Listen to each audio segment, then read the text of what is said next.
Hey everybody, welcome back to NSB Custom Cars. This video is going to be for the No Name Nationals that's coming up. It's in September, the last part of September. What is it? September 30th and October 1st in Sikeston, Missouri at Jeffers Motorsport Park. It's where all the YouTube people that have 500 subscribers or more are going to go down and do a little drag racing, some call outs, and have some fun. Yeah, it's a race that John Wilburn and Dallas Brown with the American Hot Rod Association is putting on. And basically it's going to be, they're going to have grudge racing, they're even going to have a bracket race and a car show. And like Dean said, to participate in the race, you have to have a YouTube channel with 500 subscribers, which we're at that. Well, I think right now we're at 755. Appreciate you guys. And on this video, we're going to show you what we're planning on bringing to No Name. Could be a possibility we might bring 2 cars. Right now we have 1 entered because I think out of the 4 or 5 cars that we have, I know 2 can make it.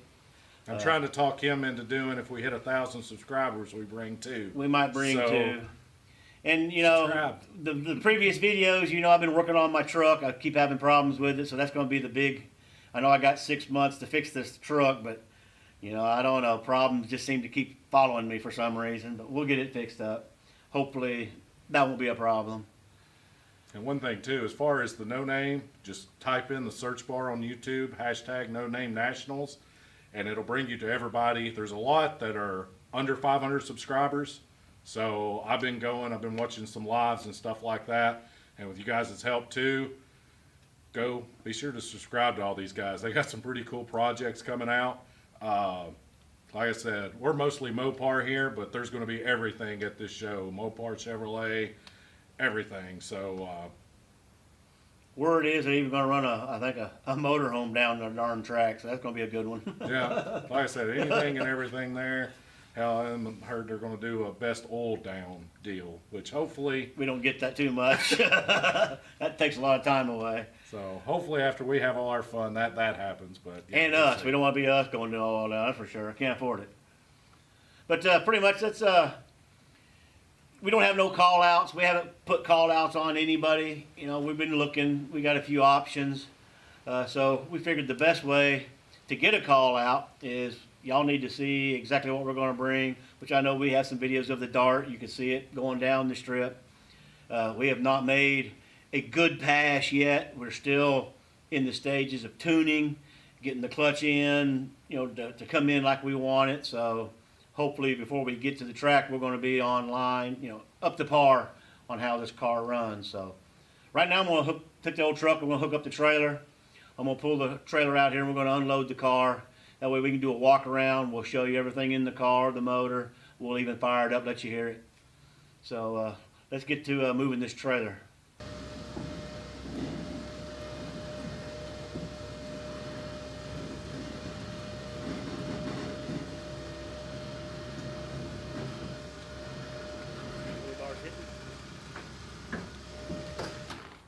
Why didn't you latch the damn trailer? oh, it is.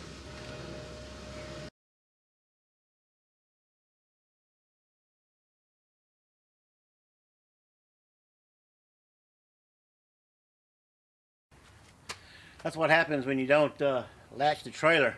It came off the ball, but it set right back down on it. So as you can see, it's a 318 with a distributor relocation kit, custom made by us. So what we're looking at here, you got your original 440 block, been bored, stroked to 500. This is all motor. There's no nitrous, no turbo, none of that. This is all motor. We got a 1050 Dominator. It's got a set of Indy heads. It's got Eagle crank. Guessing maybe that's at the crank. I don't know what we're putting at the tires. When we bought this motor, it was already assembled, put together on a stand.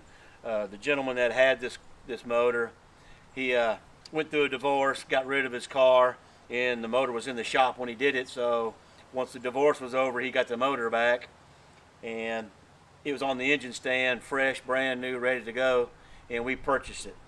Pretty much the only thing we done to change on it is we had to buy the carburetor, and we did do a external oil system on it. We found that the crank was coming around hitting the pickup tube, so we did away with the pickup tube, put a new oil pan, and redid the whole bottom end as far as the oil goes on it. Plus, I custom made these headers. These used to be just normal fender wall headers that I don't even know for sure what car they were for. Were they for a dart? Mm-hmm. Everybody fender wall headers. And I had to do some cutting, cut a lot of tube out to get them to come out to the side like all the cars are nowadays. Were they Hedmans? Hedmans. Yeah, these are Hedman headers on it. The last thing that we done to it was to put the new clutch in after we burnt the one out. We did move to a crank trigger on it, which really made it run a whole lot better than what it's been doing. It's a healthy motor. It runs really nice. We just got to get it going down the track. We're at that point to where we're fixing to turn it up and see what it does. We're just now starting to pull the tires off the ground just a little bit. We didn't want to stand it up and drag this bumper. Let's hold that door to look on the inside.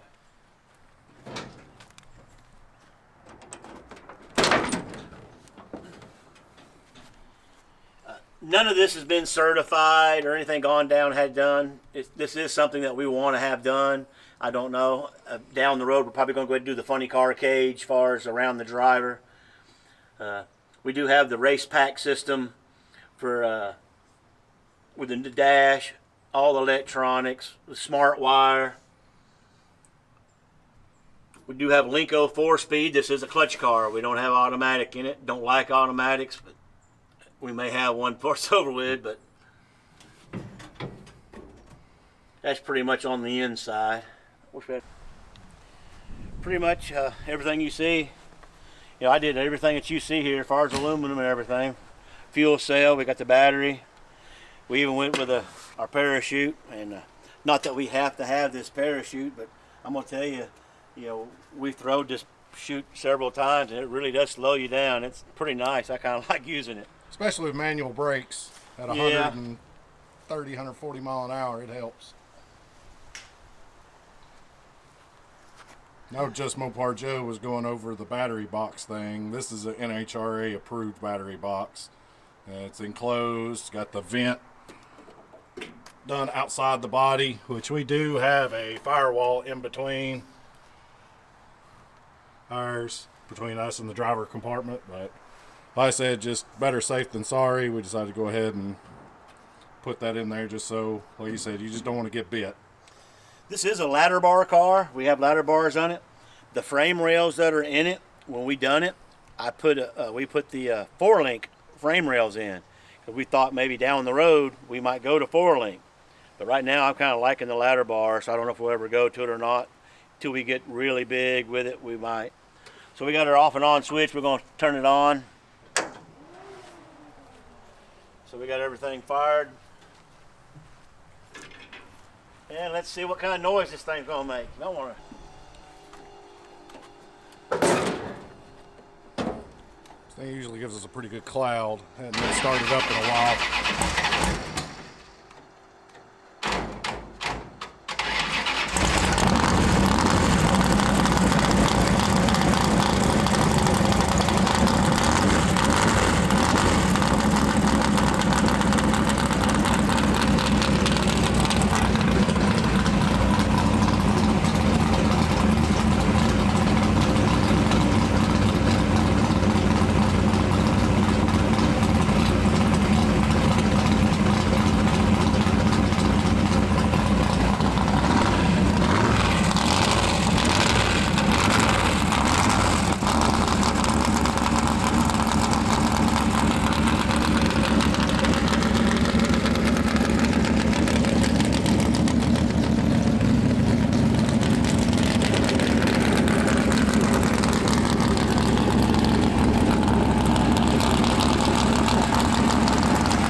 So as y'all can see, it's pretty healthy. It's got one of those cams in it, you know. It's like you would just take my knuckles and double them like Hulk Hogan's. And that's about how big the suckers are.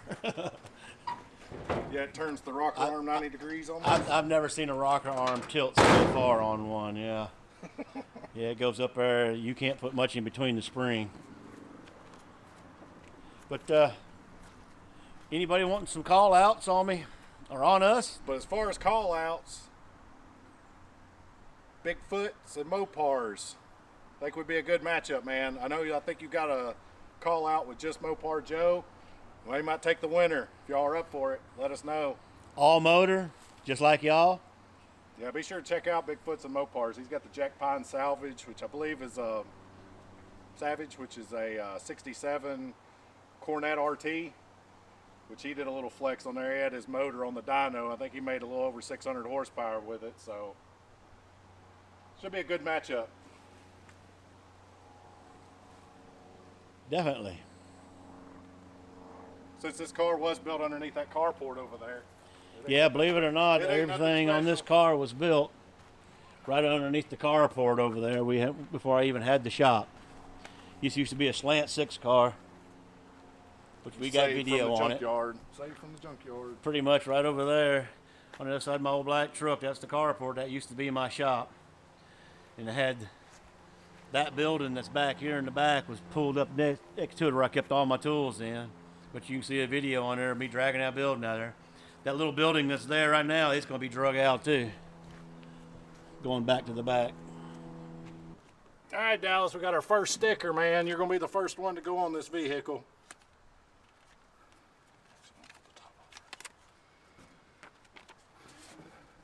Just became a member this week.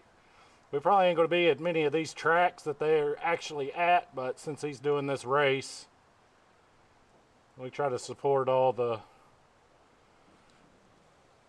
good organizations as we can.